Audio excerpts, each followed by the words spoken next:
Raindrops media পরিবেশিত audio lecture series সেইরাহ।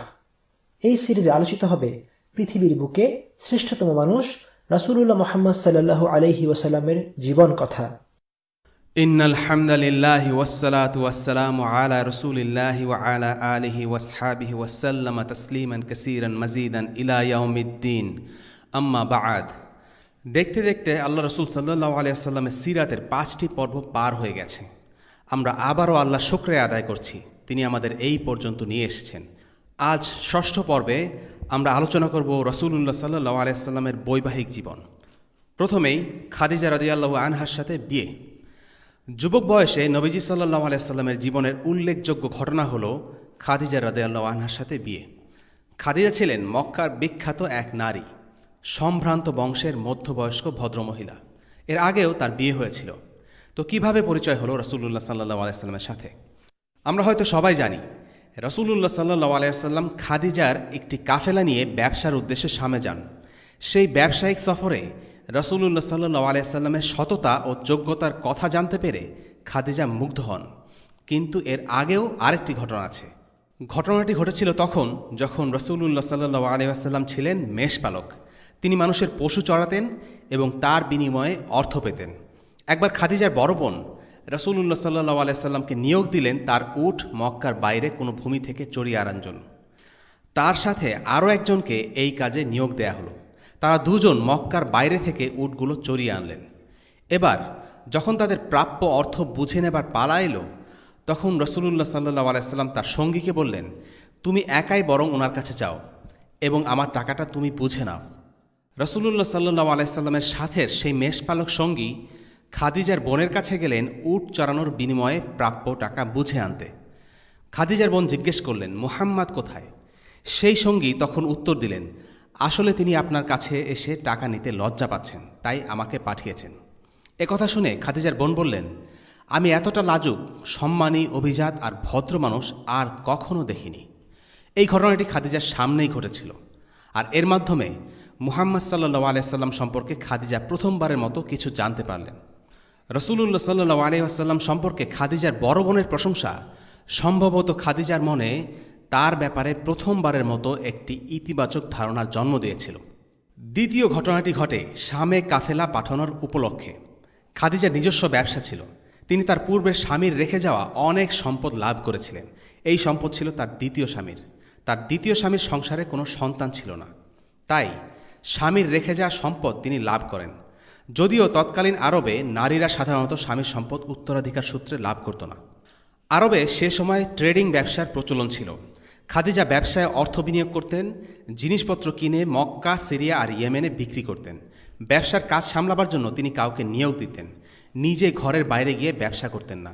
যাকে নিয়োগ দিতেন তার সাথে ব্যবসার লভ্যাংশের ভাগাভাগি হতো। এভাবেই বিজনেস ডিলগুলো করা হতো। আমরা আগেই জেনেছি, কোরাইশরা শীতে ও গ্রীষ্মে বছরের 2 সময়ে সফরে বেরোত, একবার ইয়েমেনে আর একবার শামে। আল্লাহ আযজা ওয়া জাল মক্কার সে সময়কার পরিস্থিতি উল্লেখ করেন সূরা কুরাইশে। লিইলাফি কুরাইশ ইলাফিহিম রিহলাতাশ শিতাই ওয়াস-সাইফ। কুরাইশদের নিরাপত্তার জন্য, শীত ও গ্রীষ্ম সফরে তাদের নিরাপত্তার জন্য। নবীজি সাল্লাল্লাহু আলাইহি ওয়াসাল্লামের সততা ও সত্যবাদিতার কথা তখন ইতোমধ্যেই মক্কার দিকে দিকে ছড়িয়ে পড়েছে, আর খাদিজা তার ব্যাপারে আগে থেকেই কিছুটা জানেন। যদিও তখন নবীজির বলার মতো তেমন কোনো ব্যবসায়িক অভিজ্ঞতা ছিল না, তবুও তার সততার ও আস্থাভাজন ব্যক্তিত্বের কারণে খাদিজা নবীজির কাছে পাঠালেন ব্যবসায়িক প্রস্তাব। তিনি যেন তার কাফেলা নিয়ে ব্যবসার উদ্দেশ্যে শামে যান। খাদিজার কাছ থেকে ব্যবসার প্রস্তাবটি পেয়ে নবীজি সাল্লাল্লাহু আলাইহি ওয়াসাল্লাম তার চাচা আবু তালিবের কাছে উপদেশ চাইলেন, চাচা, খাদিজা আমাকে একটি ব্যবসার অফার পাঠিয়েছেন, আমি কি করব? আবু তালিব উত্তর দিলেন, সে তো অনেক ধনী মহিলা, আল্লাহ তোমাকে একটি সুযোগ দিয়েছেন বলে মনে করি, তুমি তার প্রস্তাবে না বলো না।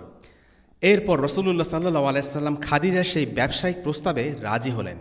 এই ব্যবসা থেকে যা লাভ হবে তা 50-50, অর্থাৎ সমান সমান ভাগাভাগি করার ব্যাপারে দুজন সম্মত হলেন। রাসূলুল্লাহ সাল্লাল্লাহু আলাইহি ওয়াসাল্লাম এরপর খাদিজার কাফেলা নিয়ে শামের বাজরা শহরে গেলেন। এটি ইরাকের বসরা শহর নয়, এটা হলো সিরিয়ার শহর বাজরা। শহরটি দামাস্কাস শহরের প্রায় 100 কিলোমিটার দূরে। সেটা ছিল সে সময়কার অর্থনৈতিক প্রাণকেন্দ্র। সেখানে ছিল বিশাল একটি মার্কেট। ইয়েমেনি, মিশরি সবাই সেখানে ব্যবসার উদ্দেশ্যে যেত। রাসূলুল্লাহ সাল্লাল্লাহু আলাইহি সাল্লাম সেখানে গেলেন, ব্যবসা করলেন এবং অন্যদের তুলনায় অনেক গুণ বেশি লাভ করে ফিরে আসলেন মক্কায়। কেন তিনি অন্যদের চাইতে অনেক ভালো লাভ করলেন? দুটো কারণ হতে পারে। এক, তিনি এই ব্যবসায়িক সফরে সততার পরিচয় দিয়েছেন, এবং দুই, তার যে কোনো কাজে আল্লাহ তার বরকত ঢেলে দিয়েছেন। রাসূলুল্লাহ সাল্লাল্লাহু আলাইহি সাল্লাম যখন শামের সফরের উদ্দেশ্যে বের হয়েছিলেন, তখন তার দাস ছিল খাদিজার দাস মায়সারা। সফরে মানুষকে চেনা যায়। মায়সারা পুরো সফর জুড়ে রাসূলুল্লাহ সাল্লাল্লাহু আলাইহি সাল্লামের সাথে ছিলেন, পুরো সময় জুড়ে তাকে দেখেছেন। রাসূলুল্লাহ সাল্লাল্লাহু আলাইহি সাল্লামের চরিত্রে, তার কাজে মায়সারা তো নিজে মুগ্ধ হলেনই, মক্কায় ফিরে সে খাদিজার কাছেও নবীজের উচ্ছ্বসিত প্রশংসা করলেন। তিনি খাদিজাকে বললেন, এই মানুষটার সততা ও বিশ্বস্ততা আসলেই মুগ্ধ হওয়ার মতো। খাদিজা নবীজির কথা যতই জানলেন, ততই তার প্রতি আগ্রহ বোধ করতে লাগলেন। আর এই ধরনের ভালো লাগার অনুভূতি দোষণীয় কিছু নয়। কারোর প্রতি দুর্বলতা, আকর্ষণ থাকা অস্বাভাবিক কিছু না। দোষণীয় হচ্ছে বিবাহ বহির্ভূত যে কোনো প্রকার সম্পর্ক, মেলামেশা ইত্যাদি। ইসলাম মানুষের মনের অবস্থার জন্য জবাবদিহি করে না, বরং তার কাজের জন্য জবাবদিহি করে। নবীজির চারিত্রিক গুণাবলী এমনই ছিল যে সবাইকে তা টানত। খাদিজা, মক্কার এক বিত্তশালী মহিলা, নবীজির অসাধারণ চরিত্রে মুগ্ধ হয়ে গেলেন। তাকে বিয়ের প্রস্তাব পাঠানোর সিদ্ধান্ত নিলেন। খাদিজা রাসূলুল্লাহ সাল্লাল্লাহু আলাইহি সাল্লামকে সরাসরি বিয়ের প্রস্তাব দেননি। তিনি পাঠালেন তার বান্ধবী নাফিসাকে। নাফিসা রাসূলুল্লাহ সাল্লাল্লাহু আলাইহি সাল্লামের কাছে এসে বললেন, আচ্ছা মুহাম্মদ, তুমি বিয়ে কেন করছো না? রাসূলুল্লাহ সাল্লাল্লাহু আলাইহি সাল্লাম বললেন, আমাকে কে বিয়ে করবে? আমি তো একজন ইয়েতীম। নাফিসা তখন কিছুটা ঘুরিয়ে বিয়ের প্রস্তাব তুললেন, বললেন, আচ্ছা, যদি খাদিজা তোমাকে বিয়ে করতে চায় তাহলে? রাসূলুল্লাহ কিছুটা ঘুরিয়ে উত্তর দিলেন, আমার মতো মানুষকে কেন খাদিজা বিয়ে করতে রাজি হবে? রাসূলুল্লাহ সাল্লাল্লাহু আলাইহি সাল্লামের এই কথায় প্রস্তাবের প্রতি কিছুটা সম্মতির ছাপ পাওয়া যায়, কারণ তিনি রাজি না হলে সরাসরি না বলে দিতেন, কিন্তু তিনি সেটা করেননি। এভাবেই বিয়ের বিষয়টি পরবর্তী ধাপের দিকে এগিয়ে গেল। এরপর রাসূলুল্লাহ সাল্লাল্লাহু আলাইহি সাল্লামের সাথে খাদিজার বিয়ে হলো। বাসরা থেকে ফিরে আসার 3 মাসের মাথায় এই বিয়েটি হলো। এই বিয়েটি পড়িয়েছিলেন রাসূলুল্লাহ সাল্লাল্লাহু আলাইহি সাল্লামের চাচা আবু তালিব। তাদের বিয়ের মোহর ছিল 12 উকিয়া রূপা। এই বিয়ের সময় নবীজি সাল্লাল্লাহু আলাইহি সাল্লামের বয়স ছিল 25 আর খাদিজার বয়স ছিল 40। তবে খাদিজার বিয়ের বয়স নিয়ে একাধিক মত আছে। অনেক নির্ভরযোগ্য আলিম বলেছেন তখন খাদিজার বয়স ছিল 28। তবে যাই হোক, বয়সে খাদিজা রাসূলুল্লাহ সাল্লাল্লাহু আলাইহি সাল্লাম থেকে কিছুটা হলেও বড় ছিলেন, এটা পরিষ্কার। আর দুজনের বয়সের পার্থক্য তাদের বৈবাহিক জীবনে কোনো আঁচ ফেলতে পারেনি। খাদিজা রাদিয়াল্লাহু আনহা বেঁচে থাকা অবস্থায় নবীজি সাল্লাল্লাহু আলাইহি সাল্লাম আর কোনো বিয়ে করেননি। নবীজির বেঁচে থাকা সন্তানদের প্রত্যেকেই ছিলেন মা খাদিজার সন্তান। তাদের 6 সন্তান: কাসিম ইবিন মুহাম্মদ, আবদুল্লাহ ইবিন মুহাম্মদ, জাইনাব বিনতে মুহাম্মদ, রুকাইয়া বিনতে মুহাম্মদ, উম্মে কুলসুম বিনতে মুহাম্মদ আর ফাতিমা বিনতে মুহাম্মদ। কেবল ফাতিমা রাদিয়াল্লাহু আনহা বাদে বাকি সবাই নবীজির জীবদ্দশাতেই মারা যান। ফাতিমা ও আলী রাদিয়াল্লাহু আনহুমা থেকেই নবীজির বংশধারা প্রবাহিত হয়। রাসূলুল্লাহ সাল্লাল্লাহু আলাইহি সাল্লাম খাদিজাকে প্রচণ্ড ভালোবাসতেন। খাদিজার সাথে তার বন্ধন, বিশ্বাস, প্রতিশ্রুতি মৃত্যুর পরেও ভাঙেনি। তিনি সব সময় তাকে মনে করতেন, তার কথা বলতেন। আর এজন্য নবীজির অন্যান্য স্ত্রীগণ মৃত খাদিজাকে নিয়েও ঈর্ষাবোধ করতেন। তবুও নবীজিকে খাদিজার স্মরণ থেকে বিরত রাখা যেত না। খাদিজার জন্য রাসূলুল্লাহ সাল্লাল্লাহু আলাইহি সাল্লামের ভালোবাসা, আকর্ষণ, মমতা ও সম্মান ছিল সবচাইতে বেশি। কারণ তিনি খাদিজাকে সব সময় নিজের পাশে পেয়েছেন। যখন সবাই রাসূলুল্লাহ সাল্লাল্লাহু আলাইহি সাল্লামের বিরুদ্ধে কথা বলেছে, তখন সান্ত্বনা আর আশার কথা শুনিয়েছেন খাদিজা। তিনি নবীজিকে পরম মমতায় আগলে রেখেছিলেন। খাদিজা রাদিয়াল্লাহু আনহার পর নবীজির সবচেয়ে প্রিয় স্ত্রী ছিলেন আয়েশা রাদিয়াল্লাহু আনহা। কিন্তু এই আয়েশাও খাদিজার প্রতি ঈর্ষাবোধ করতেন। বুখারী ও মুসলিম শরীফের হাদিসে আছে, আয়েশা রাদিয়াল্লাহু আনহা বলেন, আমি খাদিজা ছাড়া নবীজির আর কোনো স্ত্রীকে নিয়ে এতটা ঈর্ষা অনুভব করিনি। অথচ আশ্চর্য ব্যাপার, যাকে আমি কোনোদিন দেখিও নি, তাকে নিয়েই সবচেয়ে বেশি ঈর্ষান্বিত হচ্ছি। এর কারণ ছিল খাদিজার জন্য নবীজি সাল্লাল্লাহু আলাইহি সাল্লামের সীমাহীন ভালোবাসা। নবীজি সাল্লাল্লাহু আলাইহি সাল্লাম মাঝে মাঝে একটা ভেড়া জবাই করে বলতেন, এই ভেড়ার মাংস খাদিজার বান্ধবীদের জন্য পাঠিয়ে দাও। নবীজি যে শুধু খাদিজার নাম বারবার উল্লেখ করতেন তাই নয়, তিনি খাদিজা রাদিয়াল্লাহু আনহা মারা যাবার পরেও তার বান্ধবীদের সাথে সৌহার্দ্য বজায় রেখেছেন। এটা তিনি করতেন খাদিজার প্রতি ভালোবাসা থেকে। আয়েশা রাদিয়াল্লাহু আনহা আরেক দিনকার ঘটনা সম্পর্কে বলেন, একদিন আমার কথায় নবীজি খুব রেগে গেলেন। খাদিজাকে নিয়ে আমার খুব হিংসে হচ্ছিল, তাই আমি কিছু কথা শুনিয়ে দিলাম। তখন নবীজি বললেন, মহান আল্লাহ তাআলাই আমার অন্তরে খাদিজার প্রতি ভালোবাসা তৈরি করে দিয়েছেন। এই ভালোবাসার নিয়ন্ত্রণ রাসূলুল্লাহ সাল্লাল্লাহু আলাইহি সাল্লামের হাতে ছিল না, এটা সম্পূর্ণ আল্লাহর পক্ষ থেকে। আল্লাহ তাআলাই তার অন্তরে খাদিজার জন্য বিশেষ স্থান তৈরি করে দিয়েছেন। ইমাম আহমদ ও তিরমিজি থেকে একটি বর্ণিত হাদিসে আছে যে, আয়েশা রাদিয়াল্লাহু আনহা বলেন, এমন অনেক দিন হয়েছে যে খাদিজার প্রশংসা না করে নবীজি সাল্লাল্লাহু আলাইহি সাল্লাম ঘর থেকে বেরোননি। একদিন এভাবে তিনি খাদিজার প্রশংসা করছিলেন। আমি সহ্য করতে না পেরে বলে উঠলাম, তিনি কি এমন ছিলেন? তিনি তো একজন বয়স্ক মহিলা মাত্র। তার চেয়েও উত্তম নারী দিয়ে কি আল্লাহ তাআলা আপনার স্ত্রীর স্থান পূরণ করে দেননি? এ কথা শোনা মাত্র নবীজি রেগে যান। রাগত কণ্ঠে বলেন যে, না, আল্লাহর কসম, তিনি খাদিজার চাইতে উত্তম আর কাউকেই আমার জীবনে আনেননি। যখন সবাই আমাকে অস্বীকার করেছে তখন সে আমার উপর আস্থা রেখেছে, যখন সবাই আমাকে মিথ্যুক ডেকেছে তখন সে আমার উপর বিশ্বাস করেছে, আর যখন সবাই আমাকে প্রত্যাখ্যান করেছে সে তার সব কিছু দিয়ে আমাকে স্বস্তি দিয়েছে। আল্লাহ তার মাধ্যমে আমার উপর রহমত দিয়েছেন, আমাকে তার থেকে সন্তান দান করেছেন। কেউ খাদিজার বিরুদ্ধে টু শব্দ করা মাত্র নবীজি রেগে উঠতেন। নবীজি চরিত্রের এই দিকটি থেকে একটা ব্যাপার বোঝা যায়, আর তা হলো আপন মানুষদের জন্য নবীজির কদর। তিনি সব সময় তাদেরকে বিশেষ স্থান দিয়েছেন। খাদিজা রাদিয়াল্লাহু আনহা মারা যাবার বহু বছর পরেও তিনি তাকে স্মরণ করতেন।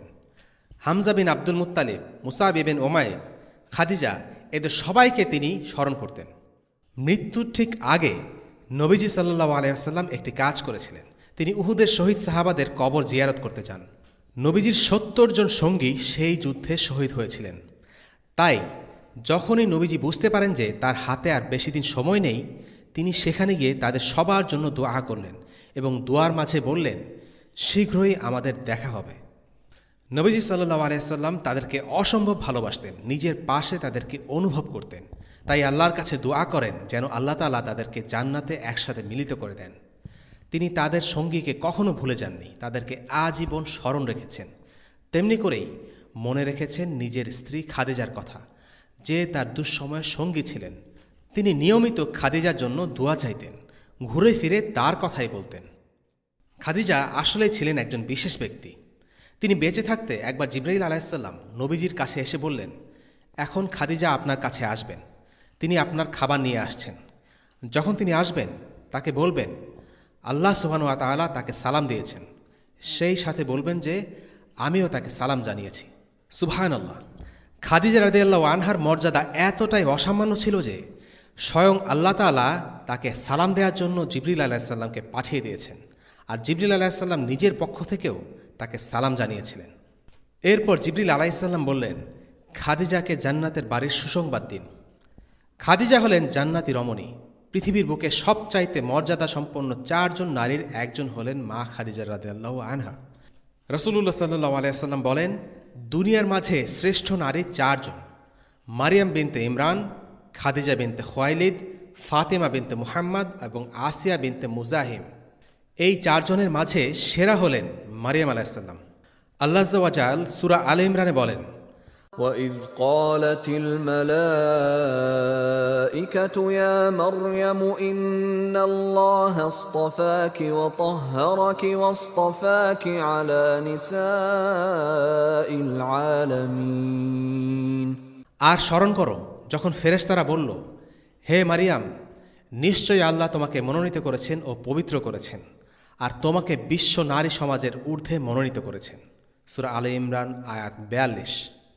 এরপর দ্বিতীয় স্থানে আছেন খাদিজা, তারপর ফাতিমা রাদিয়াল্লাহু আনহা এবং 4 নম্বরে আসিয়া বিনতে মুজাহিম। এই 4 জনের প্রত্যেকেই কোনো না কোনো নবীর সাথে সম্পর্কযুক্ত। এদের মধ্যে 2 জন ছিলেন নবীদের মা আর নবীদের বড় করেছেন, মারিয়াম এবং আসিয়া। মারিয়াম ছিলেন নবী ঈসা আলাইহিস সালামের মা, আর আসিয়া নবী মূসাকে লালন পালন করেন। খাদিজা ছিলেন একজন নবীর স্ত্রী এবং ফাতেমা একজন নবীর কন্যা। এই চারজন নারীর মধ্যে কিছু সাধারণ বৈশিষ্ট্য আছে। 1, তাদের নিরেট ঈমান। তাদের ঈমান ছিল শক্তিশালী, অন্তর ছিল ঈমানে পরিপূর্ণ। আল্লাহর প্রতি বিশ্বাস এতটাই দৃঢ় ছিল যে কোনো কিছুই হৃদয়ে সন্দেহের জন্ম দিতে পারত না। তাদের প্রবল ঈমানকে টলাবার সাধ্যি কারও ছিল না। তাদের ঈমান মূলত ইয়াকিনের পর্যায়ে ছিল। দেখা জগতের তুলনায় অদেখা জগৎটার প্রতি তাদের বিশ্বাস ও আস্থা বেশি ছিল। যে গায়েবকে তারা কখনো দেখেননি বা শোনেননি, সেই গায়েব জগৎটাই ছিল তাদের বেশি প্রিয় ও কাঙ্ক্ষিত। যেমন ফিরআউনের স্ত্রী আসিয়া, তার কী না ছিল! একজন নারী দুনিয়ার যা কিছু চাইতে পারে তার সবই ছিল। সম্পদ, ক্ষমতা, টাকাওয়ালা স্বামী, ফাইফরমাস খাটার জন্য নিয়োজিত চাকর বাকরের দল, অথচ তিনি এ সব কিছু আল্লাহর জন্য ছেড়ে দিতে প্রস্তুত ছিলেন।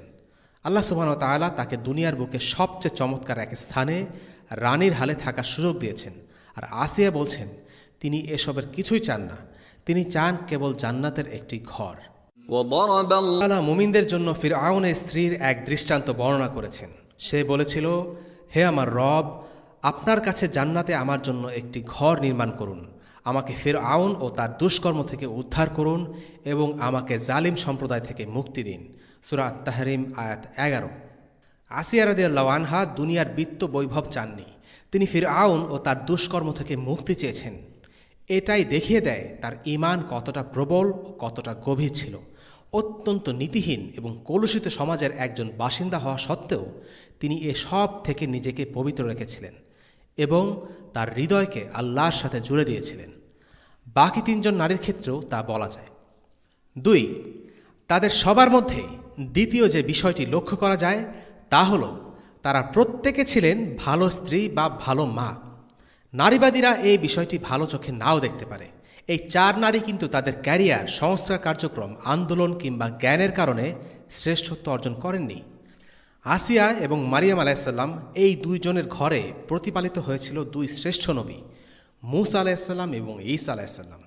খাদিজার অনন্যতার পেছনে রয়েছে তার স্বামী নবী মুহাম্মদ সাল্লাল্লাহু আলাইহি সাল্লামের প্রতি সর্বাত্মক সহযোগিতা ও সমর্থন। তিনি বড় ব্যবসায়ী ছিলেন সত্যি, তবে এজন্য তিনি শ্রেষ্ঠ নন। তিনি শ্রেষ্ঠ কারণ যখনই প্রয়োজন হয়েছে তখনই তিনি তার স্বামীর পাশে দাঁড়িয়েছিলেন, তাকে স্বস্তি দিয়েছেন। নিঃসন্দেহে মা খাদিজা ছিলেন একজন চমৎকার স্ত্রী। ফাতিমা রাদিয়াল্লাহু আনহাও একজন ব্যতিক্রমী স্ত্রী। একবার আলী রাদিয়াল্লাহু আনহু শুনলেন যে রাসূলুল্লাহ সাল্লাল্লাহু আলাইহি সাল্লাম কিছু দাস পেয়েছেন। তিনি ও তার স্ত্রী ভাবলেন যে নবীজির কাছে একটা দাস চাইবেন। তারা রাসূলুল্লাহ সাল্লাল্লাহু আলাইহি সাল্লামের কাছে গেলেন, কিন্তু তাকে ঘরে পাওয়া গেল না। তারা মা আয়েশা রাদিয়াল্লাহু আনহার কাছে বিষয়টি জানিয়ে ফিরে আসেন। রাসূলুল্লাহ সাল্লাল্লাহু আলাইহি সাল্লাম ঘরে ফিরে এসে সব কথা শুনলেন। আলী ও ফাতিমার বাড়ির দিকে পা বাড়ালেন। এই হাদিসটি আলী ইবনে আবি তালিব রাদিয়াল্লাহু আনহু নিজে বর্ণনা করেছেন। তার ভাষায়, নবীজি আমাদের ঘরে আসলেন, আমরা তখন শুয়েছিলাম। তাকে দেখামাত্র আমরা শোয়া থেকে উঠে দাঁড়িয়ে গেলাম। রাসূলুল্লাহ সাল্লাল্লাহু আলাইহি সাল্লাম বললেন, যেমন ছিলে থাকো। তিনি এসে আমার আর ফাতিমার মাঝে বসলেন। আমরা দুজনেই তার গা ঘেঁষে বিছানায় শুয়ে আছি। রাসূলুল্লাহ সাল্লাল্লাহু আলাইহি সাল্লাম তার মেয়ে ফাতিমাকে এতই ভালোবাসতেন যে তিনি একবার বলেছিলেন, ফাতিমা আমারই অংশ। কেউ যদি তাকে কষ্ট দেয় সে আমাকেও কষ্ট দেয়, কেউ যদি তাকে আনন্দ দেয় তাতে আমিও আনন্দিত হই। রাসূলুল্লাহ সাল্লাল্লাহু আলাইহি সাল্লামের সন্তানদের মধ্যে একমাত্র ফাতিমাই বেঁচে ছিলেন, আর তিনি তাকে প্রচণ্ড ভালোবাসতেন।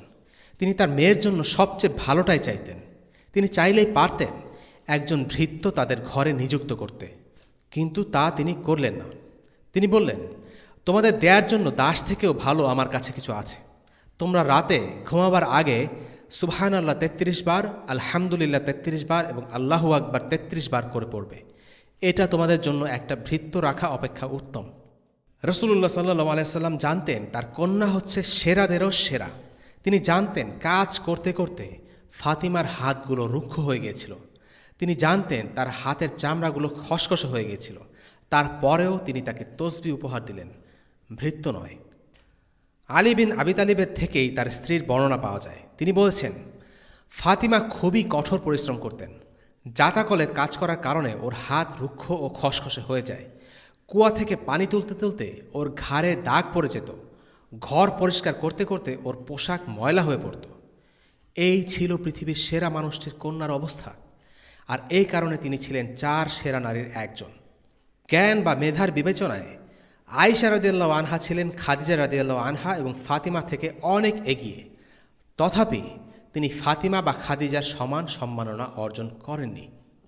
নবীজি সাল্লাল্লাহু আলাইহি ওয়াসাল্লাম প্রথম বিয়ে করেছিলেন 25 বছর বয়সে। ন্যায়নীতিহীন একটি সমাজে থেকেও এই 25 বছর পর্যন্ত তিনি সৎ ও পবিত্র হিসেবেই পরিচিত ছিলেন। নবুয়ত পাওয়ার আগ পর্যন্ত তার জীবনে নারী ঘটিত কিছু ছিল না। কিন্তু ইসলাম বিদ্বেষীরা নবীজির নামে নানা রকম কুৎসা রটনা করেছে। তারা নবীজির বিয়েকে প্রশ্নবিদ্ধ করার চেষ্টা করেছে। আয়েশাকে অল্প বয়সে বিয়ে করা, 12 জন স্ত্রী রাখা, এসব নিয়ে তারা নবীজিকে নানা রকম অপবাদ দেয়। ইংরেজিতে একটা টার্ম বের করেছে, ওয়েমেনাইজার। তাই রাসূলুল্লাহ সাল্লাল্লাহু আলাইহি ওয়াসাল্লামের বৈবাহিক জীবন সম্পর্কে মুসলিমদের সঠিক ধারণা রাখা অত্যন্ত জরুরি। প্রথমত, নবীজি সাল্লাল্লাহু আলাইহি ওয়াসাল্লামের জীবনকালে মক্কার অবস্থা ছিল ভয়াবহ। নারী পুরুষের মাঝে অবৈধ সম্পর্ক, মেলামেশা, ব্যভিচার এসব ছিল নিত্যনৈমিত্তিক ব্যাপার। আয়েশা রাদিয়াল্লাহু আনহা থেকে বর্ণিত একটি হাদিসে জানা যায় যে সেই সময় নারী পুরুষের মাঝে 4 ধরনের সম্পর্ক প্রচলিত ছিল। একটা ছিল এখনকার বিয়ের মতো। দ্বিতীয় প্রকার ছিল পতিতাবৃত্তি। মক্কায় কিছু বাড়ির উপর বিশেষ ধরনের চিহ্ন থাকত, এগুলো ছিল পতিতালয়। তৃতীয় সম্পর্ক ছিল এমন, একজন নারী 10 জন পুরুষের সাথে একে একে করে শয্যাশয়ী হবে, এরপর গর্ভধারণ করলে তার ইচ্ছে মতো তাদের যে কোনো একজনের দিকে নির্দেশ করবে এবং সেই লোককেই বাচ্চার সমস্ত দায় দায়িত্ব গ্রহণ করতে হবে। চতুর্থ ধরনের সম্পর্ক ছিল এমন, একজন লোক তার স্ত্রীকে অভিজাত ঘরের কোনো লোকের সাথে জিনা করার জন্য পাঠাবে, যাতে করে তাদের সন্তান উন্নত বংশের হয়। এই নীতি বিবর্জিত সমাজে থেকেও নবীজি সাল্লাল্লাহু আলাইহি ওয়াসাল্লাম নারীদের সাথে কোনো সম্পর্কে জড়াননি। 25 বছর পর্যন্ত ছিলেন তিনি একজন কুমার। দ্বিতীয়ত, 25 বছর বয়সে এসে তিনি বিয়ের সিদ্ধান্ত নেন। সে সময় এমন এক নারীকে বেছে নেন, তিনি ছিলেন তার চাইতে 15 বছরের বড়। শুধু তাই নয়, তিনি ছিলেন একজন বিধবা বা তালাকপ্রাপ্ত মহিলা। নবীজি সাল্লাল্লাহু আলাইহি ওয়াসাল্লাম উচ্চ বংশের যুবক ছিলেন, হাশেমে ছিলেন। চাইলেই নিজের জন্য মক্কার যে কোনো নারীকে বাছাই করতে পারতেন। তিনি চাইলে নিজের চেয়ে ছোট অল্প বয়সী যে কোনো তরুণীকে বিয়ে করতে পারতেন, কিন্তু তিনি তা করেননি। তিনি এমন একজন নারীকে বিয়ে করলেন যিনি তার চেয়েও 15 বছরের বড়। তৃতীয়ত, রাসূলুল্লাহ সাল্লাল্লাহু আলাইহি ওয়াসাল্লামের প্রথম স্ত্রী খাদিজার সাথে 50 বছর বয়স পর্যন্ত সংসার করেন। একজন পুরুষ যুবক বয়স থেকে 50 বছর পর্যন্তই সাধারণত নারীদের প্রতি বেশি আকৃষ্ট হয়ে থাকে। এই বয়সটাতে পুরুষের চাহিদা থাকে সর্বাধিক। কিন্তু নবীজি তার 50 বছর বয়স পর্যন্ত কেবলমাত্র একজন স্ত্রী নিয়েই সংসার করেছেন। যতদিন পর্যন্ত খাদিজা বেঁচে ছিলেন ততদিন অন্য কোনো বিয়ে করেননি এবং খাদিজাকে নিয়েই তিনি অত্যন্ত খুশি ছিলেন। সুতরাং নবীজি নারীদের ব্যাপারে দুর্বল বা নারীলোভী ছিলেন, এই ধরনের কথা শুধু ভিত্তিহীনই নয়, বরং নির্ভেজাল মিথ্যাচার। চতুর্থত, খাদিজা মারা যাবারও 2-3 বছর পর পর্যন্ত রাসূলুল্লাহ সাল্লাল্লাহু আলাইহি ওয়াসাল্লাম একাই জীবনযাপন করেন। এরপর আরেকজন বিধবা সাউদা রাদিয়াল্লাহু আনহাকে বিয়ে করেন। সাউদার স্বামী মারা যাওয়ায় তিনি তাকে বিয়ে করেন। সাউদা বেশ বয়স্ক ছিলেন। একটা সময় তিনি নবীজিকে তার ভাগের রাতগুলো আয়েশার সাথে কাটানোর অনুমতি দেন। এর কারণ ছিল তার বার্ধক্য। রাসূলুল্লাহ সাল্লাল্লাহু আলাইহি ওয়াসাল্লাম এর পরবর্তীতে আরও কিছু বিয়ে করেন। তার জীবনের শেষ 10 বছরেই তিনি বেশিরভাগ বিয়ে সম্পন্ন করেন। তিনি যখন মারা যান তখন তার 9 জন বিধবা স্ত্রী ছিলেন। নবীজির স্ত্রীরা হলেন খাদিজা বিনতু খুয়াইলিদ, সাউদা বিনতে জামআ, আয়েশা বিনতু আবু বকর, হাফসা বিনতু ওমর, জাইনাব বিনতু খুজাইমা, সালামা বিনতে আবি উমাইয়া, জাইনাব বিনতু জাহাশ, জুয়াইরা বিনতে আল হারিস, রামলা বিনতু আবু সুফিয়ান, সাফিয়া বিনতে হুয়াই আর মাইমুনা বিনতে আল হারিস। এছাড়াও ওনার 2 জন দাসী ছিলেন বলে জানা যায়। তাদের নাম হচ্ছে রায়হানা বিনতে জায়েদ এবং মারিয়া আল কিবতিয়া। এখন প্রশ্ন আসতে পারে, কেন নবীজি সাল্লাল্লাহু আলাইহি ওয়াসাল্লাম জীবনের শেষ অধ্যায়ে এসে এতগুলো বিয়ে করলেন, যখন নিজের যুবা বয়সে মাত্র একজন বিধবাকে বিয়ে করেই তিনি সুখী জীবনযাপন করছিলেন? শেষ বয়সে তার এতগুলো বিয়ে করার কারণ কি? প্রথমত, বিভিন্ন গোত্রের সাথে সম্পর্ক স্থাপন। রাসূলুল্লাহ সাল্লাল্লাহু আলাইহি ওয়াসাল্লামের জীবনের মিশন ছিল ইসলাম প্রতিষ্ঠা করা, ইসলামের প্রচার ও প্রসার ঘটানো। তিনি যা কিছুই করেছেন, এমনকি নিজের বৈবাহিক জীবনেও যেসব সিদ্ধান্ত নিয়েছেন, সেগুলো কেবলমাত্র ইসলামের ভালোর কথা চিন্তা করেই নেয়া। শুধুমাত্র নিজের খেয়ালখুশি বা চাহিদা মেটানোর জন্য কোনো কাজ করেননি। তিনি বেশ কিছু বিয়ে এই কারণেই করেছিলেন যে যাতে করে অন্যান্য গোত্র ইসলামের দিকে আকৃষ্ট হয়। যেমন জুয়াইরিয়াকে বিয়ে করার ফলস্বরূপ বনু মুস্তালিক গোত্রের সবাই ইসলাম গ্রহণ করে। দ্বিতীয়ত, সাহাবীদের দেখাশোনা করার জন্য, যেমন সাউদা রাদিয়াল্লাহু আনহাকে তিনি বিয়ে করেছিলেন। সাউদা ছিলেন বিধবা। একই কথা বলা যায় জাইনাব বিনতে খুজাইমার ক্ষেত্রে। তিনি ছিলেন আবদুল্লাহ ইবনে জাহাসের স্ত্রী। আবদুল্লাহ ইবনে জাহাস যখন উহুদ যুদ্ধে শহীদ হলেন, তখন জাইনাবকে রাসূলুল্লাহ সাল্লাল্লাহু আলাইহি সাল্লাম বিয়ে করে নেন। এই বিয়েগুলোর পিছনে মূল উদ্দেশ্য হল সামাজিক কল্যাণ। শহীদদের স্ত্রীদের দেখাশোনা করার বাস্তব উদাহরণ রাসূলুল্লাহ সাল্লাল্লাহু আলাইহি সাল্লাম ও সাহাবীরা আমাদের দেখিয়ে গেছেন। তৃতীয়ত, ঘনিষ্ঠ সাহাবীদের সাথে আরও সম্পর্ক মজবুত করা। রাসূলুল্লাহ সাল্লাল্লাহু আলাইহি সাল্লামের সাথে সাহাবীদের সম্পর্ক ছিল ভাইয়ের মতো। তিনি ইসলামের এই ভ্রাতৃত্বের সাথে পারিবারিক বন্ধন যুক্ত করে সম্পর্ক আরও মজবুত করতে চেয়েছিলেন। এ কারণে তিনি সবচেয়ে ঘনিষ্ঠ দুই সাহাবী আবু বকর ও ওমর রাদিয়াল্লাহু আনহুমার মেয়েকে স্ত্রী হিসেবে গ্রহণ করেছিলেন, আর ওসমান রাদিয়াল্লাহু আনহুর সাথে নিজের কন্যার বিয়ে দিয়েছিলেন। যখন সেই কন্যা মারা গেল, তখন আরেক কন্যাকেও ওসমান রাদিয়াল্লাহু আনহুর সাথে বিয়ে দিয়েছিলেন। পরবর্তীতে সেও মারা যায়। তখন নবীজি সাল্লাল্লাহু আলাইহি সাল্লাম বলেন, আমার যদি ৯৯টি মেয়ে থাকত, তাহলে আমি তাদেরকে একের পর এক করে উসমানের কাছেই বিয়ে দিতাম। আলী ইবনে আবি তালিব রাদিয়াল্লাহু আনহুর সাথে তিনি ফাতিমা রাদিয়াল্লাহু আনহার বিয়ে দেন। এমনি করে সবচেয়ে ঘনিষ্ঠ ৪ সাহাবীর সাথেই নবীজি সাল্লাল্লাহু আলাইহি সাল্লামের পারিবারিক সম্পর্ক স্থাপিত হয়। চতুর্থত, দ্বীনের শিক্ষা পরিপূর্ণ করার জন্য নবীজির একাধিক বিয়ে করার প্রয়োজন ছিল। রাসূলুল্লাহ সুন্নাহ জানা ও মানা মুসলিমদের কর্তব্য।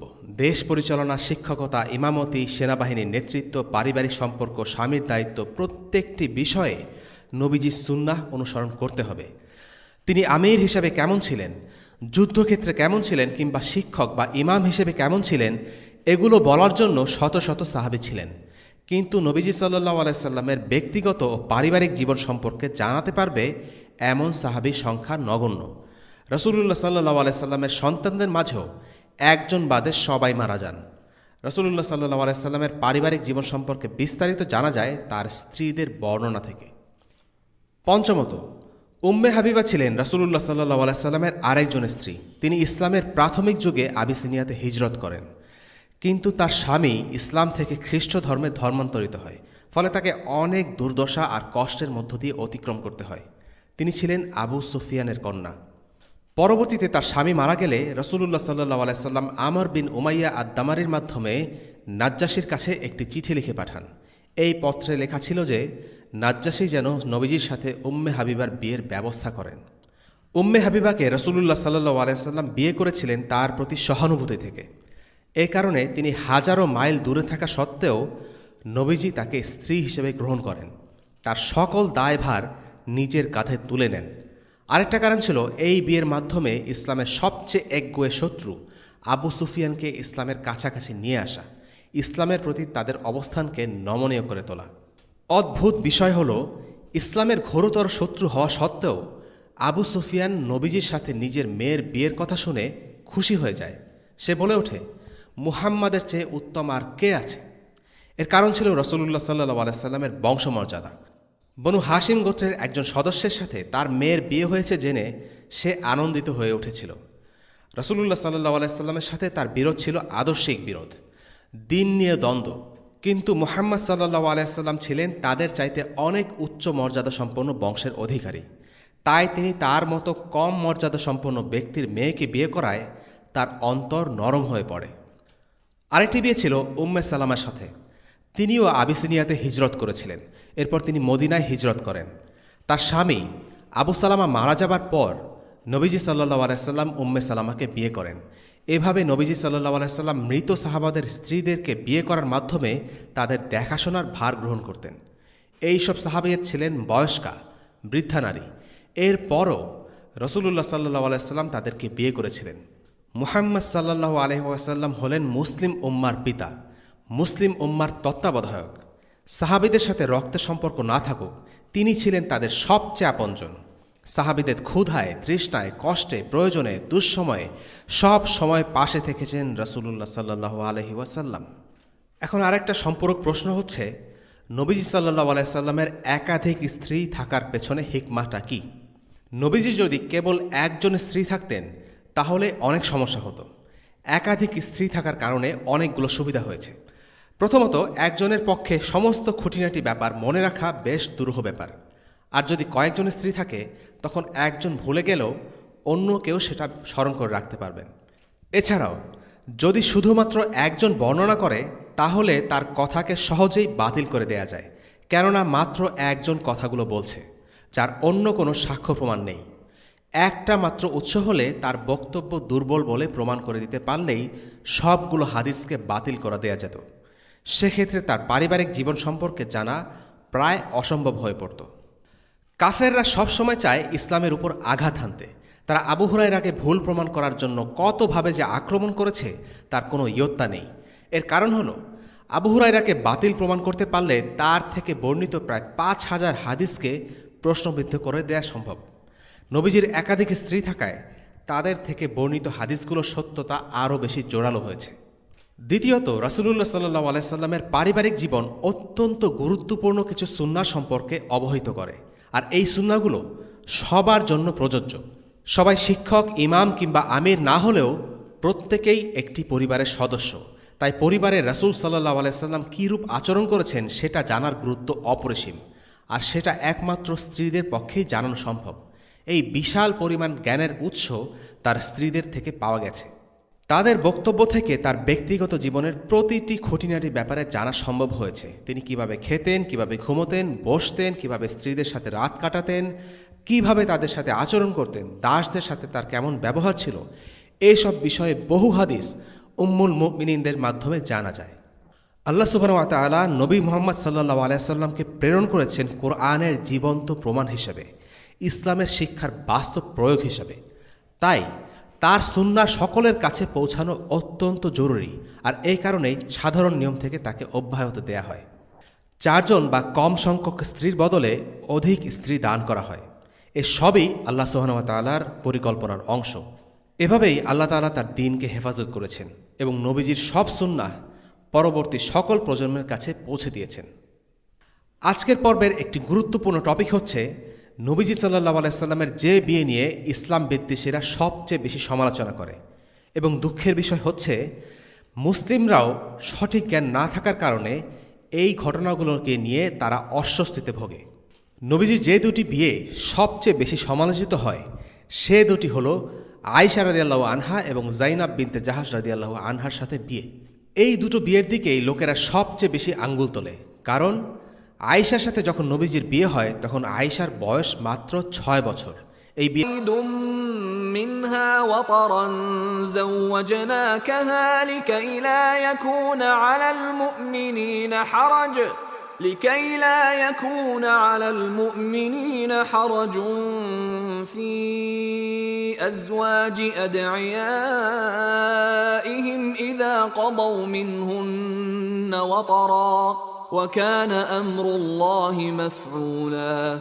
অতঃপর যায়েদ যখন যায়েনবের সাথে সম্পর্ক ছিন্ন করল, তখন আমি তাকে আপনার সাথে বিবাহ বন্ধনে আবদ্ধ করলাম, যাতে মুমিনদের পোষ্যপুত্ররা তাদের স্ত্রীর সাথে সম্পর্ক ছিন্ন করলে সেসব স্ত্রীকে বিবাহ করার ব্যাপারে মুমিনদের মধ্যে কোনো অসুবিধা না থাকে, আর আল্লাহর নির্দেশ কার্যকরী হয়েই থাকে। সূরা আহজাব আয়াত 37। আয়েশা রাদিয়াল্লাহু আনহার সাথে বিয়ের নির্দেশও ওয়াহির মাধ্যমে এসেছিল।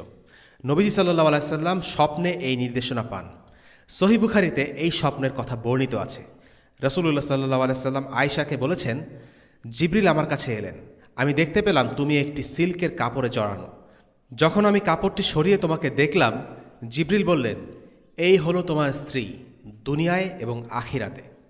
নবীজি সাল্লাল্লাহু আলাইহি সাল্লাম 2 বার একই স্বপ্ন দেখেন। আমরা জানি নবী রাসূলদের স্বপ্নও আল্লাহর পক্ষ থেকে ওয়াহি, অর্থাৎ এভাবেই আল্লাহ তাআলা নবীজিকে আয়েশার সাথে বিয়ের নির্দেশ দেন। আজকাল 2 ধরনের লোক নবীজির বিয়ে নিয়ে আক্রমণ করে। 1, দুর্বল ইমানের মুসলিম, আর 2, অমুসলিম। দুর্বল ইমানের মুসলিমদের উদ্দেশ্যে জবাব। দুর্বল ইমানের মুসলিমরা অবাক হয় এই ভেবে যে নবীজি সাল্লাল্লাহু আলাইহি সাল্লাম কীভাবে এমন কাজ করতে পারলেন। তাদের জন্য উত্তর হলো, এটা ছিল আল্লাহর ইচ্ছা। আল্লাহ তাআলা যাই আদেশ দেন না কেন, একজন মুসলিম হিসেবে তা মেনে নিতে হবে। এটা নিয়ে সন্দেহ বা সংশয় প্রকাশ করলে কিংবা প্রশ্ন তুললে মুসলিম থাকা যাবে না। নবীজি সাল্লাল্লাহু আলাইহি সাল্লামের সাথে আয়েশার বিয়ে সাধারণ নিয়মের একটি ব্যতিক্রম। এটি সবার জন্য প্রযোজ্য নয়, কিন্তু নবীজির জন্য এটি আল্লাহর পক্ষ থেকে নির্দেশিত হুকুম ছিল। সুতরাং আল্লাহর ইচ্ছা নিয়ে প্রশ্ন করার অধিকার একজন মুসলিমের নেই। এখন আসি ওরিয়েন্টালিস্ট বা ইসলাম বিদ্বেষীদের অভিযোগের জবাব। আর যেসব অমুসলিম নবীজির চরিত্র নিয়ে আজে বাজে কথা বলে, তাদের মূল সমস্যা আসলে নবীজি ও আয়েশার বিয়ে নয়। তাদের সমস্যা হচ্ছে তারা মুহাম্মদ সাল্লাল্লাহু আলাইহি সাল্লামকে আল্লাহর রসুল হিসেবেই বিশ্বাস করে না। আয়েশার সাথে নবীজির বিয়ে একটি অজুহাত মাত্র। নবীজি যদি আয়েশাকে বিয়ে নাও করতেন, كالذي يقولون فإنهم لا يكذبونك ولكن الظالمين بآيات الله يجحدون। তাদের কথাবার্তায় আপনার যে দুঃখ ও মনোকষ্ট হয় তা আমি খুব ভালোভাবে জানি, কিন্তু তারা তো নিশ্চয়ই আপনাকে মিথ্যাবাদী বলে না, বরং এই জালিমরা আল্লাহর আয়াতকে অস্বীকার করে। সূরা আনআম আয়াত 33। তারা ব্যক্তি মুহাম্মদ সাল্লাল্লাহু আলাইহি সাল্লামকে অস্বীকার করেনি, বরং তারা আল্লাহর বাণীকেই অস্বীকার করেছে। নবীজির সাথে তাদের আক্রমণাত্মক আচরণের কারণ ছিল এটাই যে তিনি আল্লাহর রসূল। নবীজি সাল্লাল্লাহু আলাইহি সাল্লামের চরিত্রের জন্য আসলে তারা তাকে আক্রমণ করে না, বরং নবীজি ইসলামের বার্তা প্রচারের মিশনে নেমেছেন দেখেই তাকে নিয়ে তাদের এত ক্ষোভ। পশ্চিমা ওরিয়েন্টালিস্টদের উচিত নিজেদের সমাজের দিকে তাকানো, তাদের আইন কতটা হাস্যকর এবং তাদের নারীরা কতটা পিছিয়ে আছে। তাদের কাছে বয়সটাই সব, মানসিক পরিপক্কতার বিষয়টি অনুধাবন করার চেষ্টাও তারা করে না। আমাদের মা আয়েশা সংসার শুরু করেন 9 বছর বয়সে, কিন্তু 9 বছর বয়সে তিনি যে পরিমাণ পরিপক্ক আর মেধাবী ছিলেন, আজকের সমাজে 19 বছরের মেয়েরাও তার ধারের কাছেও যাবে না। উরওয়া ইবনে জুবাইর বলেন, ফিকহ শাস্ত্র, মেডিসিন এবং কবিতায় আমি আয়েশার মতো মেধাবী আর কাউকে দেখিনি, অথচ তিনি ছিলেন একজন টিনেজার। আজকে ইউনাইটেড স্টেটস বা যুক্তরাষ্ট্রের দিকে যদি তাকানো হয়, তাহলে দেখা যাবে তারা নিজেরা এই ব্যাপারে ঐকমত্যে পৌঁছাতে পারেনি যে একটা মেয়ের জন্য বিয়ের সর্বনিম্ন বয়স কত হওয়া উচিত। তাদের এক এক স্টেটে এক এক নিয়ম, কোথাও 14, কোথাও 16, কোথাও 18। শুধু তাই নয়, তাদের রয়েছে হাস্যকর সব নিয়ম। বিয়ে করতে বাধা থাকলেও যৌন সম্পর্কে জড়াতে তাদের কোনো বাধা নেই। 13 বছরের কোনো মেয়ে যদি 14 বছরের কোনো ছেলের সাথে শারীরিক সম্পর্কে জড়ায়, সেটা দোষণীয় নয়, কিন্তু একটি সামাজিক সম্পর্কে জড়ালে সেটা দোষণীয়। এই মাত্র কিছুদিন আগে 2008 সালে কানাডায় বিয়ের সর্বনিম্ন বয়স 14 থেকে উন্নীত করা হয়েছে 18-তে। আমাদের প্রশ্ন হলো, এতকাল ধরে তোমাদের কেন মনে হয়েছিল যে বিয়ের বয়স 14ই ঠিক আছে, আর হঠাৎ করে তোমরা 2008 সালে কিভাবে আবিষ্কার করলে বিয়ের বয়স 18 হওয়া উচিত? দেখুন তাদের আইনের অসামঞ্জস্যতা আর মূল্যবোধের অবক্ষয় কোথায় গিয়ে ঠেকেছে, আর তারা কিনা আমাদের রাসূল সাল্লাল্লাহু আলাইহি সাল্লামের সমালোচনা করে। তাদের জবাব দেওয়ার আগে বরং আমাদের উচিত তাদের অর্থহীন, ভিত্তিহীন, মূল্যবোধ বিবর্জিত এই আইন আর রীতিনীতির সমালোচনা করে তাদের মুখ বন্ধ করে দেয়া। যুক্তরাষ্ট্রের স্টেট অফ ভার্জিনিয়াতে 13 বছরের মেয়ে অফিসিয়ালি কোর্টে বিয়ে করতে পারে। নরওয়েতে এমনকি 12 বছরের মেয়েও অফিসিয়ালি বিয়ে করতে পারে। এসব নিয়ম এখনও বহাল আছে। আপনারা যদি ইন্টারনেটে একটু রিসার্চ করেন, এসবের প্রমাণ আপনারা দেখতে পাবেন। এমনকি 20 শতাব্দীতে বিয়ে হওয়া আমাদের নানি দাদির অনেকের বয়স ছিল 7 বছর, 9 বছর, 11 বছর। তখন এই বয়সটা নিয়ে কেউ এত উচ্চবাচ্য করেনি, সেটা কোনো সমস্যাই ছিল না। এই রিসেন্টলি আমরা এত গুঞ্জন শুনছি, সেটা আসলে বয়সের জন্য না, সমস্যাটা আদর্শিক। এবং আরেকটা গ্রুপ হচ্ছে মডার্নিস্টদের গ্রুপ।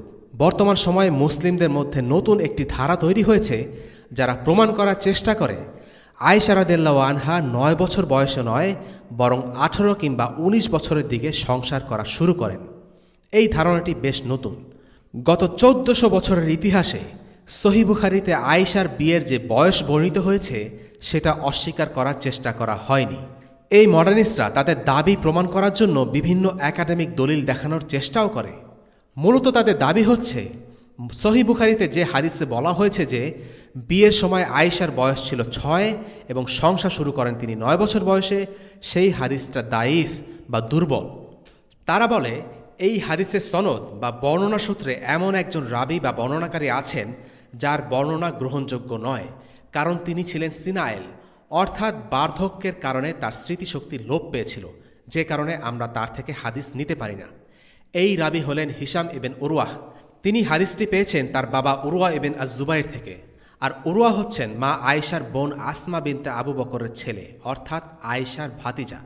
যারা এই হাদিসকে প্রত্যাখ্যান করে তাদের দাবি তিনটি। তারা বলে, যেই বর্ণনা সূত্রে হিশাম ইবেন উরওয়া আছেন সেই হাদিস আমরা নিতে পারি না, কারণ তার স্মৃতিশক্তি নির্ভরযোগ্য নয়। দ্বিতীয় দাবি, হিশাম ইবেন উরওয়া হাদিসটি নিয়েছেন কেবলমাত্র একজন থেকে, তিনি হচ্ছেন তার বাবা উরওয়া ইবেন আজ-জুবাইর। কাজেই হাদিসটি ভুল হতে পারে। এবং তৃতীয় দাবিটি হল, উরওয়া হাদিসটি কেবল আয়েশা থেকে শুনেছেন, কাজেই এই চেইনের প্রতিটি ধাপে একজন মাত্র বর্ণনাকারী, কাজেই হাদিসটি দুর্বল। এদের জবাবে অনেক কিছুই বলা যেতে পারে। প্রথমত বলা চলে, যারা এই দাবি করে তাদের ক্রেডেনশিয়াল লক্ষ্য করলে আমরা দেখব এরা কেউই হাদিসের আলিম নয়। হাদিস শাস্ত্রের জ্ঞান খুবই গুরুত্বপূর্ণ একটি বিষয়। যেসব মডার্নিস্ট এই হাদিসটি অস্বীকার করে তাদের হাদিসের ওপর কোনো পারদর্শিতা নেই। দ্বিতীয়ত, তারা উরওয়ার বিরুদ্ধে যে অভিযোগ আনে সেটি প্রমাণিত নয়, এটা একটা অভিযোগ মাত্র। তারা বলে, আল ওয়াহাম ওয়াল ইহাম নামে কিতাবে লেখা আছে তার বার্ধক্যের কারণে তার স্মৃতিশক্তির লোপ পেয়েছে, কিন্তু আসলে এই কিতাবে শুধু বলা হয়েছে বার্ধক্যের কারণে তার স্মৃতিশক্তি কিছুটা কমে গেছে, কিন্তু এর জন্য তিনি হাদিস শাস্ত্রে অনির্ভরযোগ্য কোনো রাবি হিসেবে সাব্যস্ত হননি। তৃতীয়ত, ইসলামী শরিয়াতে জারহে তাদিলের একটি শাস্ত্র আছে। এই শাস্ত্রে আলোচনা করা হয় রাবিদের চরিত্র ও নির্ভরযোগ্যতা নিয়ে। হাদিস বর্ণনায় তারা কে কতটা বিশ্বস্ত। জারহে তাদিলের নিয়ম মতে কোনো বার্ধক্যের কারণে কোনো রাবির যদি স্মৃতিশক্তি কমে যায় সেক্ষেত্রে তার সমস্ত বর্ণনা বাতিল হয় না, বরং যখন থেকে তার স্মৃতিশক্তিতে সমস্যা দেখা গেছে সেই সময়ের পর থেকে তার থেকে হাদিস গ্রহণ করা হয় না। মডার্নিস্টদের অভিযোগ, হিশাম এই হাদিসটি বর্ণনা করেছেন শেষ বয়সে মদিনায়, তার স্মৃতিশক্তিতে গোলযোগ দেখা যাবার পর। আসলে এই অভিযোগটিও মিথ্যা, কারণ উরওয়া এই হাদিসটি শুধু মদিনায় নয় বরং মক্কা, বসরা আর রায়, মদিনা ছাড়া আরও 3টি শহরে বর্ণনা করেছেন। শুধু তাই নয়, যে ব্যক্তি হিশামের স্মৃতি নিয়ে প্রশ্ন তুলেছেন তাকে ইমাম আজ-জাহাবির মতো আলিম কঠিনভাবে সমালোচনা করেছেন। চতুর্থত, তারা বলে হিশামের বাবা উরওয়া কেবল একজনের কাছে এই হাদিসটি বর্ণনা করেছেন, আসলে তিনি এই বর্ণনাটি 3 জনের কাছে করেছেন। পঞ্চমত, তারা বলে আয়েশা থেকে কেবলমাত্র একজন এই হাদিসটি বর্ণনা করেছেন, আসলে 6 জন বর্ণনাকারী এই হাদিসটি আয়েশা থেকে বর্ণনা করেছেন। ষষ্ঠত এবং সবচেয়ে গুরুত্বপূর্ণ, এই হাদিস সহি মুসলিমেও এসেছে, আর সেই বর্ণনায় উরওয়া নেই। একই হাদিস অন্যান্য রাবিরা বর্ণনা করেছেন। সহি বুখারী ছাড়া আরও 8টি কিতাবের হাদিসে আয়েশার বিয়ের বয়স 6 এবং সংসার শুরু করার বয়স 9 উল্লেখ করা আছে। তারা কিভাবে এটা অস্বীকার করে? তারা আসলে এটা অস্বীকার করে না, বরং এই বিষয়টা বেমালুম চেপে যায় এবং উরওয়ার স্মৃতিশক্তির ব্যাপারে যে অভিযোগ সেটা নিয়ে কেবল কথা বলতে থাকে, যদিও সেটা প্রমাণিত নয়। আমরা খুব সংক্ষেপে প্রমাণ করার চেষ্টা করেছি এই হাদিসটির ব্যাপারে তারা যে অভিযোগগুলো আনে তার সব কয়টা মিথ্যা। সত্যি বলতে এটা নিয়ে ছোটোখাটো একটা বই লেখা সম্ভব। যেহেতু এই সিরিজটি সিরাত নিয়ে, তাই জারহে তাদিলের শাস্ত্রের খুঁটিনাটি নিয়ে আলোচনা করা আমাদের আওতার বাইরে। একটা ব্যাপার এখানে ভাবনার উদ্রেক করে, গত 1400 বছরে এই হাদিস নিয়ে কেউ কোনো প্রশ্ন তোলেনি। হঠাৎ করে কিছু লোক যাদের হাদিসের কোনো ডিগ্রি নেই বা ইজাজা নেই, তারা বলা শুরু করলো আয়েশার বয়স তখন 9 ছিল না, ছিল 18। প্রশ্ন হচ্ছে কেন? সেই প্রশ্নের উত্তরে বলতে হয়, আসলে সমস্যাটা হিশাম ইবেন উরওয়াকে নিয়ে নয়, সমস্যাটা উরওয়া কয়জন থেকে হাদিস বর্ণনা করেছেন সেটা নিয়েও নয়, সমস্যাটা স্মৃতিশক্তি বিলোপ বা রিজাল শাস্ত্রে নয়, সমস্যাটা হচ্ছে তাদের মানসিকতায়। যখন ওরিয়েন্টালিস্টরা বলা শুরু করলো কিভাবে তোমাদের নবী 9 বছরের একটা ছোট মেয়ের সাথে সংসার করতে পারে, তখনই এই মুসলিমরা এই হাদিসটিকে অস্বীকার করা শুরু করে। পশ্চিমের একাডেমিয়া বা মিডিয়াদের ইসলামের বিরুদ্ধে যত অভিযোগ, সেগুলোর জবাব দিতে ব্যর্থ হয়ে তারা ইসলামকেই বিকৃত করে এবং সহিহ হাদিসকে দুর্বল বলে সাব্যস্ত করা শুরু করে।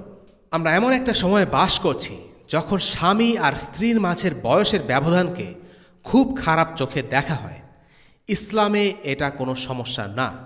রাসূলুল্লাহ সাল্লাল্লাহু আলাইহি সাল্লাম তার চাইতে বড় একজন নারীকে বিয়ে করেছিলেন। তার পালক পুত্র যায়েদ বিন হারিসা বিয়ে করেছিলেন রাসূলুল্লাহ সাল্লাল্লাহু আলাইহি সাল্লামের দুধ মা উম্মে আইমানকে। উম্মে আইমান হবে যায়েদের মায়ের বয়সী বা তার থেকেও বড়। তৎকালীন আরব সমাজে এটা কোনো ব্যাপারই ছিল না। বিয়ের জন্য স্বামী স্ত্রীর বয়প্রাপ্ত হওয়াটাই শর্ত, বয়সের পার্থক্য কোনো শর্ত নয়। কিন্তু এই সমাজে এটা যেন এক বিশাল অপরাধ। আর তাই ওরিয়েন্টালিস্টরা যখন রাসূলুল্লাহ সাল্লাল্লাহু আলাইহি সাল্লামের সাথে আয়েশার বিয়ের দিকে আঙ্গুল তোলে, তখন পরাজিত মানসিকতার মেরুদণ্ডহীন এই মুসলিমরা হাঁটু গেড়ে যেন জোর করে বলতে থাকে, না না, আসলে আয়েশার বিয়ের বয়স 9 ছিল না। এই একই মুসলিমরা শুধু আয়েশার বিয়ের বয়স নয়, যে কোনো কিছু যা পশ্চিমের কালচারাল স্ট্যান্ডার্ড বা মূল্যবোধের সাথে মানানসই নয়, সে সব কিছু তারা অস্বীকার করে। তাই তারা অস্বীকার করে শরিয়া আইনকে, তারা অস্বীকার করে ইসলামের শাস্তির বিধানকে, তারা অস্বীকার করে জিহাদকে। কারণ পশ্চিমারা ইসলামের এই জিনিসগুলো পছন্দ করে না। আর তাই এই মডার্নিস্টরা এই বিষয়গুলোকে হয় অস্বীকার করে, নয়তো ঘুরিয়ে পেঁচিয়ে বর্ণনা করে অথবা বিকৃত করে। আসলে এই মুসলিমদের আত্মমর্যাদা বলে কিছুই নেই। তারা পশ্চিমাদের যে কোনো দাবির কাছে মাথা নত করে। তাদের খুশি করার জন্য তারা সহিহ হাদিসকে দুর্বল বলে প্রচার করে, অথচ যেই হাদিসের দুর্বল হবার ব্যাপারে গত 1400 বছরে কোনো অভিযোগ আসেনি। আমরা বলছি না সহিহ বুখারীর 100% হাদিস পুরোপুরি বিশুদ্ধ। সহিহ বুখারী কোরআনের সমপর্যায়ে নয়। বুখারীর গুটি কয়েক হাদিসের বিশুদ্ধতা নিয়ে কিছু ইখতিলাফ আছে, সেই ব্যাপারে আলিমরা আগেই উল্লেখ করেছেন, কিন্তু আয়েশার হাদিসটি সেই সব হাদিসের মধ্যে পড়ে না।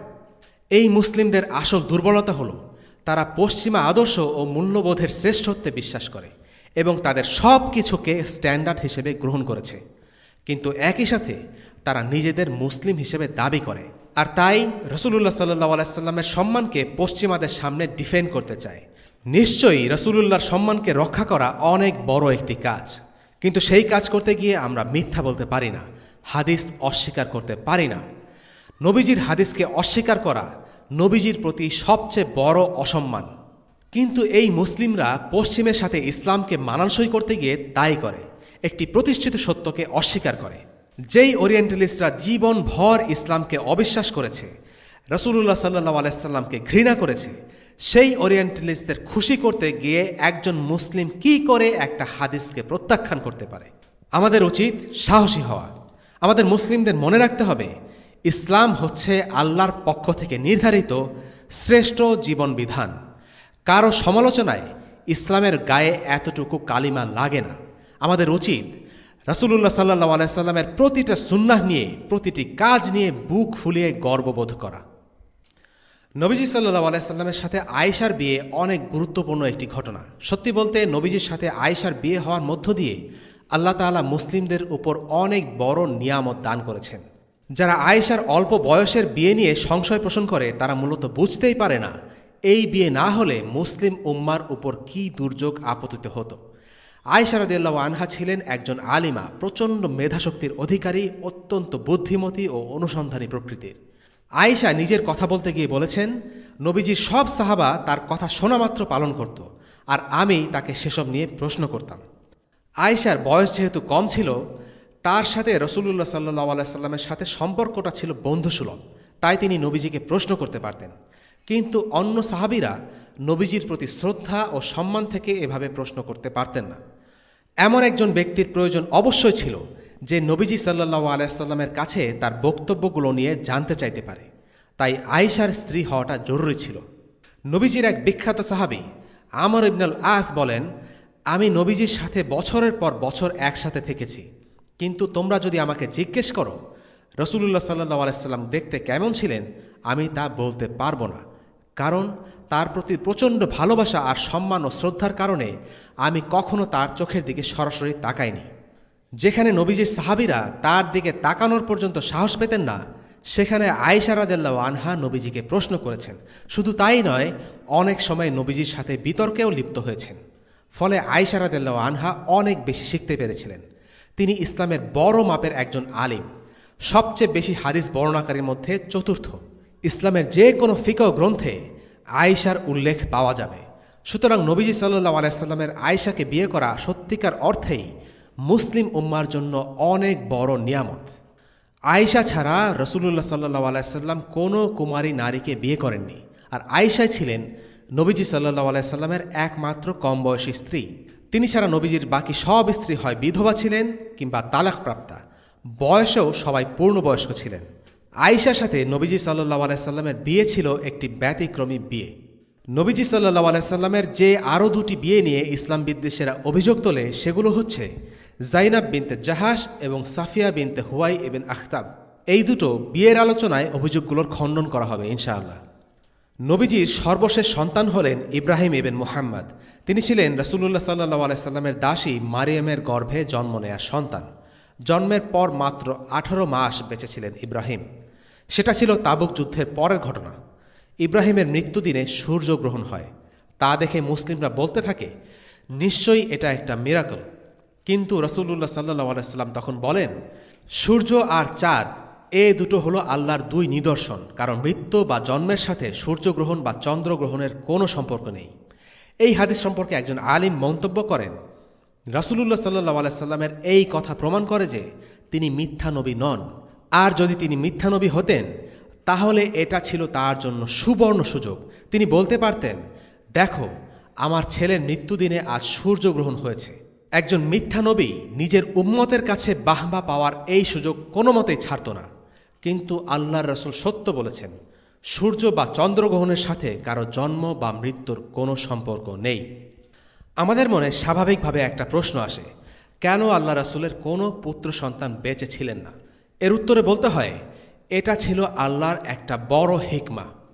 ইব্রাহিম প্রায় 18 মাস পর্যন্ত বেঁচে ছিলেন এবং এই বয়সটা কিন্তু খুবই আদুরে একটা বয়স। আমরা সবাই আমাদের বাচ্চার এই বয়সটা খুবই এনজয় করি। আল্লাহ তাআলা নবীজিকে সেই বয়সে একজন সন্তান দান করেন, কিন্তু তিনি তাকে আবার উঠিয়েও নেন। ইব্রাহিমের মৃত্যুতে নবীজি সাল্লাল্লাহু আলাইহি সাল্লাম অনেক কেঁদেছিলেন। ইবনে মাজাতে আছে, নবীজি বলেছিলেন, যদি ইব্রাহিম জীবিত থাকত সে একজন নবী হতো। অর্থাৎ এটা সম্ভব না যে রাসূলুল্লাহ সাল্লাল্লাহু আলাইহি সাল্লামের ছেলে একজন নবী হবে না, কিন্তু তিনি ছিলেন শেষ নবী। ইব্রাহিম জীবিত থাকা অবস্থাতেই কিন্তু সূরা আহজাবের সেই আয়াতটি নাজিল হয়ে গিয়েছিল যেখানে বলা আছে,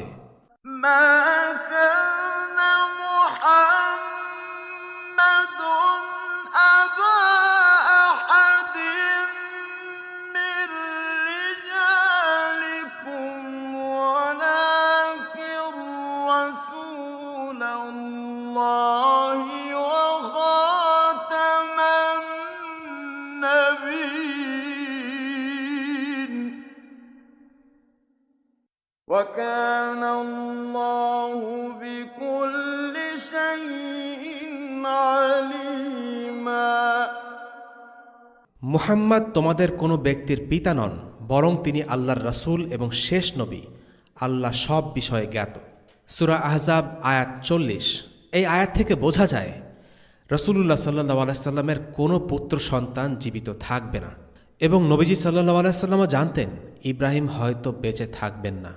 এটা ছিল আল্লাহর পরিকল্পনারই অংশ।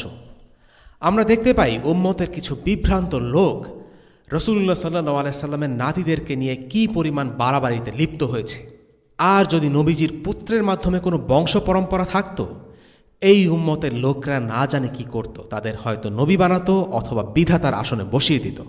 সুতরাং রাসূলুল্লাহ সাল্লাল্লাহু আলাইহি সাল্লামের কোনো পুত্র সন্তান না থাকা আমাদের জন্য আল্লাহর পক্ষ থেকে একটা অনুগ্রহ।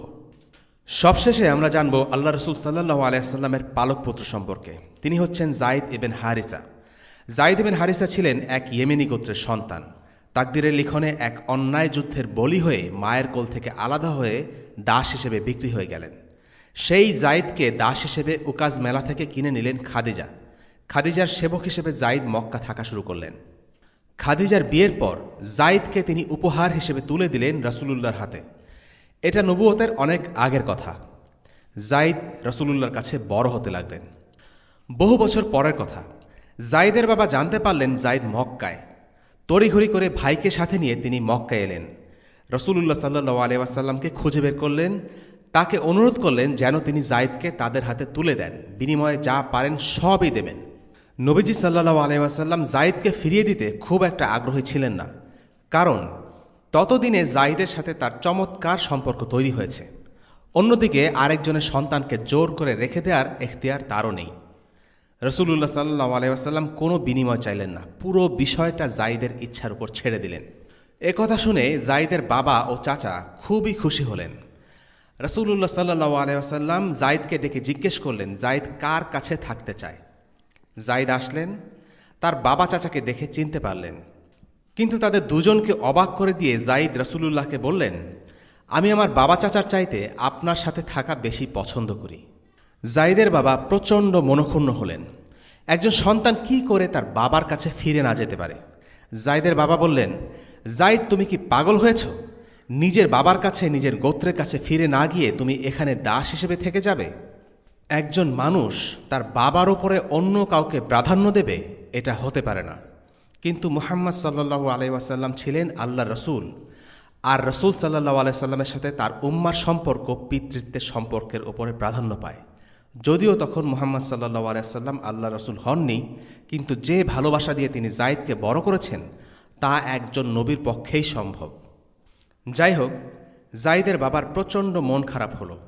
আল্লাহ রসুল তৎক্ষণাৎ দাঁড়িয়ে যায়েদকে নিজের সন্তান হিসেবে ঘোষণা করলেন এবং তাকে মুক্ত করে দিলেন। যায়েদ ইবনে হারিসা হয়ে গেলেন যায়েদ ইবনে মুহাম্মদ, মক্কার একজন স্বাধীন ব্যক্তি। হয়তো আল্লাহ রসুল চাইছিলেন যায়েদের বাবার মনটা যেন এই ভেবে কিছুটা হালকা হয় যে তার ছেলে অন্তত আর কারো দাস নয়, সে স্বাধীন। যায়েদের বাবার প্রথম খুব মন খারাপ হলেও পরে এই দৃশ্য দেখে তিনি মোটামুটি আশ্বস্ত হয়ে ফিরে গেলেন। যায়েদ ছিলেন আল্লাহ রসুলের প্রচণ্ড ভালোবাসার পাত্র। যায়েদ রাসূলুল্লাহকে এত বেশি পছন্দ করতেন যে বাবার সাথে থাকার চাইতে রাসূলুল্লাহর সাথে থাকাটাই তার কাছে বেশি প্রিয় ছিল। রাসূলুল্লাহ তাকে নিজের ছেলের মতো আদর করতেন। যায়েদের কখনো মনে হয়নি তিনি একজন দাস, বরং আল্লাহ রসুলের পরিবারের একজন। এ সব কিছুই ঘটে নবুয়তের আগে। যায়েদের সন্তান উসামা রাদিয়াল্লাহু আনহু বড় হয়েছিলেন রাসূলুল্লাহর ঘরে। যায়েদ শুধু আল্লাহ রসুলের স্নেহভাজন ছিলেন না, ছিলেন আস্থাভাজনও। যায়েদ ছিলেন অগ্রগামী মুসলিমদের একজন। নবুয়তের প্রায় প্রারম্ভে ইসলাম গ্রহণ করেন। বদর, উহুদ, খন্দক গুরুত্বপূর্ণ যুদ্ধগুলোর একটিও তিনি মিস করেননি। হিজরত করেছিলেন একদম শুরুর দিকটায়। রাসূলুল্লাহ সাল্লাল্লাহু আলাইহি ওয়াসাল্লাম আর আবু বকরের পরিবারের সাথে নিজ পরিবারকে মক্কা থেকে নিরাপদে মদিনায় নিয়ে আসার কাজটিও করেন এই যায়েদ। একাধিক সামরিক অভিযানের কমান্ডার হিসেবেও দায়িত্ব পালন করেছিলেন তিনি। সিরাতের এই পর্যায়ে যায়েদের নাম যায়েদ ইবনে মুহাম্মদ। সে সময় পালকপুত্র আর রক্ত সম্পর্কের পুত্রের মধ্যে কোনো পার্থক্য করা হতো না, তাদের মধ্যে সত্যিকার পিতা পুত্রের সম্পর্ক প্রযোজ্য হতো। কিন্তু পরবর্তীতে ইসলাম এই রীতি বদলে দেয়, আর যখন ইসলাম এই রীতিকে বদলে দিল তখন যায়েদ আর যায়েদ ইবনে মুহাম্মদ থাকবেন না। তিনি ফিরে যাবেন তার আসল নামে, যায়েদ ইবনে হারিসা। সিরাতের বিভিন্ন পর্যায়ে যায়েদ বিন হারিসার অনেকবার কথা আসবে, কিন্তু একটা বিষয় তার ব্যাপারে স্বতন্ত্র। পবিত্র কোরআনে একমাত্র তিনিই হলেন সেই সাহাবী যার নাম ধরে আয়াতের মধ্যে উল্লেখ আছে। আপনাদের যদি মনে পড়ে, এই আয়াতটি আজকে এই পর্বে উল্লেখ করা আছে। ওয়াসাল্লাল্লাহু আলা সাইয়্যিদিনা মুহাম্মদ ওয়া আলা আলিহি ওয়াসহাবিহি ওয়াসাল্লাম। আলহামদুলিল্লাহি রাব্বিল আলামিন। আসসালামু আলাইকুম ওয়া রাহমাতুল্লাহি ওয়া বারাকাতুহু। রেইনড্রপস মিডিয়ার অন্যান্য প্রজেক্ট সম্পর্কে জানতে ভিজিট করুন www.raindropsmedia.org অথবা ফেসবুক পেজ www.facebook.com/raindropsmedia অথবা ইউটিউব চ্যানেল www.youtube.com/raindropsmediaorg2015